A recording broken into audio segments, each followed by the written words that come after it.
My talk is over the importance of the government's use of science and technology and citizens' say in their government.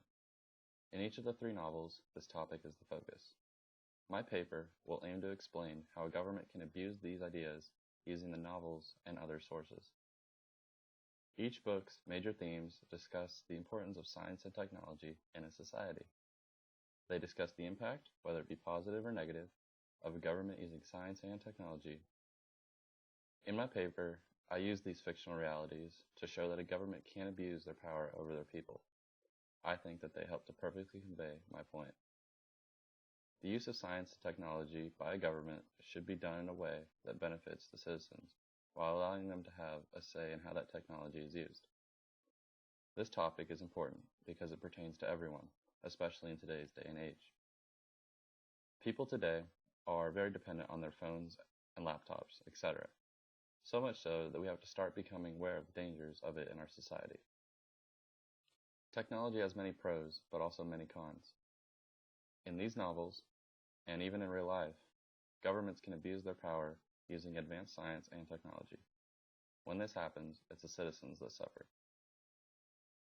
In my first point, I discuss Red Rising and relate it to Kim Jong-un's reign in North Korea. My first claim is that Dara's wife, Eo, is Dara's motivation to become better and for overthrowing the government. I make the argument that the government uses science and technology to oppress its people. The people have no say under the society and are subject to punishment and death at any point. My first quote found in the book is, "When they whip Eo, I try not to watch.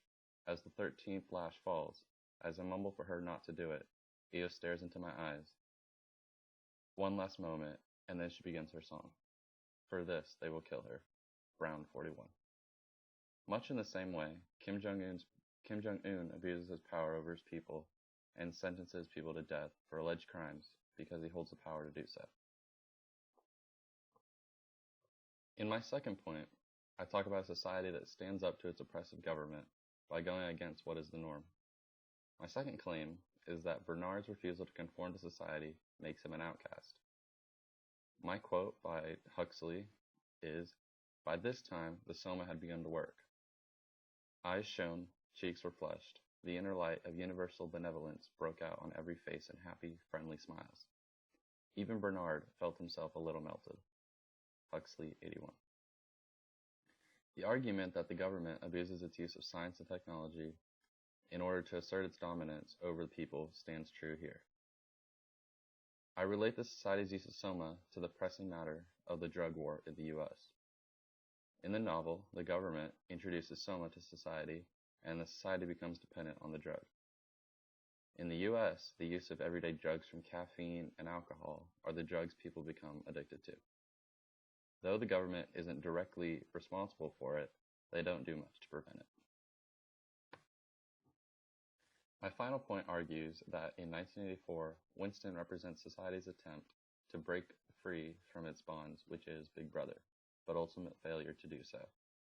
The government in this society has such a firm hold on its people that it's seemingly impossible to escape their clutch. My quote is, "There was, of course, no way of knowing whether you were being watched at any given moment. How often, or on what system, the thought police plugged in on any individual wire that was guesswork. It was even conceivable that they watched everybody all the time." Orwell 3.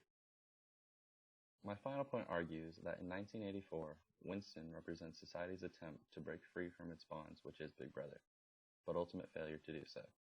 The government in this story has such a firm hold on its people that it's seemingly impossible to escape their clutch. My quote from Orwell is, "There was, of course, no way of knowing whether you were being watched at any given moment. How often, or on what system.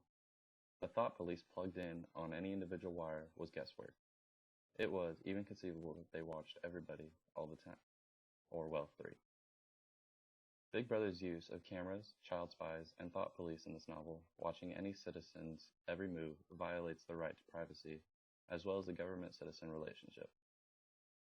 I tied this fictional story to the very real incident of the NSA wiretapping U.S. citizens' cell phones with the help of AT&T. My sources include the Electronic Frontier Foundation, which seeks to defend the rights of citizens in the age of the Internet, the Human Rights Watch, which defends human rights all over the world, and Drug Policy Alliance, which seeks to end the war on drugs. Each source is credible because each is opinionated and original. Each author offers a new opinion of why he believes what he writes and defends his belief with supporting evidence. A government's use of science and technology can have a dual purpose. Governments should use their power over their citizens in conjunction with these tools for the betterment of their citizens. The abuse of these tools, as seen in the three novels, leads to an oppressive government and a broken government-citizen relationship. Thank you.